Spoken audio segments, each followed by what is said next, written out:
为了防疫，当然呢，今日部署高雄市政府进行了公告，这个高中以下这个校园无要开放，除了学生、甲老师、职员以外，一律禁止入去校园。大寮中正国小为了这个规定，校长阁专工请里长透过放送通知里民，想要到讲，共款有人呢为了要牵狗散步。爬围墙入去校园，校长处这个监视器画面提醒乡亲。卫生局是表示讲啦，这款违规行为已经犯到传染病防治法，上悬会使罚15000块。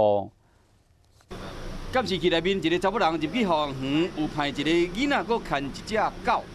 是讲高雄市政府3月30日公告尔，高中以下校园无要开放，除了学生甲教职员以外，拢禁止入去学校。高雄大寮区这间中正国小校长阁专工请里长来放送。透过里长的广播，甚至我们在脸书这样子的公告，可以让社区的民众更了解我们中庄国小的作为。想要到赶快有人无插规定违规入去校园，尤其年纪大的，有些还是翻墙，我认为是很不应该。已经规定不能进去了，还是翻墙进去，这样可能要处罚。防疫期间，为了降低集体感染的风险，高雄市政府伫校园防疫升级。